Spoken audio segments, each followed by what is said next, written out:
IPL-ലെ രണ്ടാം മത്സരം ഇന്ന് അവസാനിച്ചപ്പോൾ രാജസ്ഥാനെ തകർത്ത് ഹൈദരാബാദ് ആദ്യ വിജയം സ്വന്തമാക്കുകയാണ് ചെയ്തത്. അതുകൊണ്ട് ഈ മത്സരത്തിന്റെ ഒരു കംപ്ലീറ്റ് റിവ്യൂ ആണ് ഈ വീഡിയോയിലൂടെ നമ്മൾ കാണാൻ പോകുന്നത്.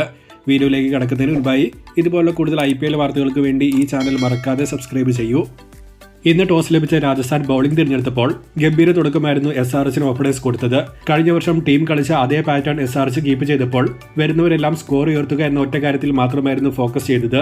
അതുകൊണ്ട് തന്നെ മത്സരത്തിന്റെ തുടക്കം മുതൽ തന്നെ രാജസ്ഥാൻ ഡിഫൻസീവ് മോഡിലേക്ക് പോയി. ട്രാവിസ് ഹെഡ് 31 പന്തിൽ 67 നേടിയപ്പോൾ SRHന് വേണ്ടി ഡെബ്യൂ ചെയ്ത ഇഷാൻ കിഷൻ 47 പന്തിൽ 106 അടിച്ച് ഡെബ്യൂ ഗംഭീരമാക്കി. നിതീഷ് കുമാർ, ക്ലാസൻ എന്നിവരെല്ലാം ക്വിക്ക് ക്യാമിയോസ് കൂടി കളിച്ചപ്പോൾ 286-ന് 6 എന്ന നിലയിലാണ് ഹൈദരാബാദ് ആദ്യ ഇന്നിംഗ്സ് അവസാനിപ്പിച്ചത്. 300 എന്ന SRH ടാർഗറ്റ് ഈ പോക്കാണെങ്കിൽ ഇത്തവണ നടക്കും എന്നാണ് തോന്നുന്നത്. RRന്റെ കാര്യം നോക്കിയാൽ റിയാൻ പരാഗിന്റെ ക്യാപ്റ്റൻസി ഡെബ്യൂ ഒട്ടും നല്ലതായി കാണപ്പെട്ടിരുന്നില്ല. ടീം കോമ്പിനേഷൻ തന്നെ നോക്കിയാൽ ഫറൂഖി ടീമിലെത്തിയതോടെ ദേശ്പാണ്ഡെ, ആർച്ചർ തുടങ്ങി എയർലി പവർ പ്ലേയിൽ പന്തെറിയേണ്ട താരങ്ങളെ വൈകി ഉപയോഗിക്കേണ്ട അവസ്ഥയാണ് രാജസ്ഥാന് വന്നത്. തീക്ഷ്ണ പവർ പ്ലേയിൽ വന്ന് വിക്കറ്റ് എടുത്തപ്പോൾ താരത്തിന് ചെറിയ ടേൺ കിട്ടുന്നുണ്ടായിരുന്നു. എന്നാൽ ആദ്യ വിക്കറ്റ് വീണ് ഇഷാൻ ക്രീസിലെത്തിയപ്പോൾ അറ്റാക്ക് ചെയ്ത് ഒരു സ്ലിപ്പ് കൊണ്ടുവരാതെ ഫീൽഡ് സ്പ്രെഡായി തന്നെ പരാഗ് നിലനിർത്തി. ക്രീസിലെത്തിയ രണ്ടാം പന്തിൽ തന്നെ ഇഷാന്റെ ബാറ്റിൽ എഡ്ജെടുത്ത പന്ത് ബൗണ്ടറി പോയത് കാണാൻ സാധിക്കുന്നുണ്ടായിരുന്നു. കുറച്ചുകൂടി അറ്റാക്കിംഗ് ആയിരുന്നുവെങ്കിൽ ഡക്കാകേണ്ട ഇഷാനാണ് ഇന്ന് സെഞ്ചുറി അടിച്ചത്. ദേശ്പാണ്ഡെക്കെതിരെ വെറും 6 മാത്രം ആവറേജുള്ള ട്രാവിസ് ഹെഡ് തകർത്തടിച്ചുകൊണ്ടിരുന്നപ്പോൾ 10ാം ഓവർ വരെ ദേശ്പാണ്ഡെയെ കൊണ്ടുവരാതെ മറ്റുള്ളവരെ കൊണ്ട് പന്തെറിയിപ്പിച്ച പരാഗിന്റെ തോട്ട് പ്രോസസ്സ് ഒട്ടും മനസ്സിലായിരുന്നില്ല. ദേശ്പാണ്ഡെ വന്ന ആദ്യ ഓവറിൽ തന്നെ ഹെഡ് ഔട്ട് ആവുകയും ചെയ്തു.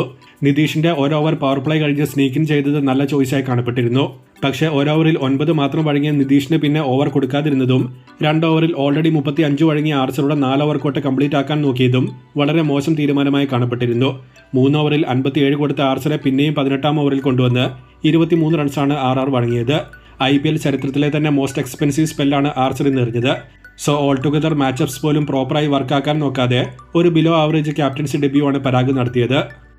ഇനി മറുപടി ബാറ്റിംഗിലേക്ക് വന്നിട്ടുണ്ടെങ്കിൽ പവർ പ്ലേയിൽ തന്നെ ജയ്സ്വാൾ, പരാഗ്, നിതീഷ് റാന തുടങ്ങി 3 പേർ പുറത്തായതോടെ ഗെയിം അവിടെ തന്നെ ഓൾമോസ്റ്റ് SRH ജയിച്ചിരുന്നു. പിന്നീട് രാജസ്ഥാന്റെ ഭാഗത്തു നിന്ന് നല്ല പാർട്ണർഷിപ്പ് 4ാം വിക്കറ്റിൽ വന്നെങ്കിലും ഗെയിം വിജയിക്കുക എന്നതിനേക്കാൾ ഉപരി തോൽവിയുടെ മാർജിൻ കുറയ്ക്കുക എന്ന നിലയിലേക്കായിരുന്നു മത്സരം പോയത്. ഹർഷൽ പട്ടേലിന്റെ middle over spell highly impressive ആയിരുന്നു. സഞ്ജു 37 പന്തിൽ 66ഉം ധ്രുവ് ജൂറൽ 35 പന്തിൽ 70 അടിച്ചു. അവസാന ഓവറുകളിൽ ശുഭൻ ദൂബെ, ഹെഡ്മേർ എന്നിവരും തകർത്തടിച്ചുവെങ്കിലും ഗെയിം ഒരു രീതിയിലും ജയിക്കാനുള്ള പൊസിഷനിൽ രാജസ്ഥാൻ എത്തിയില്ല.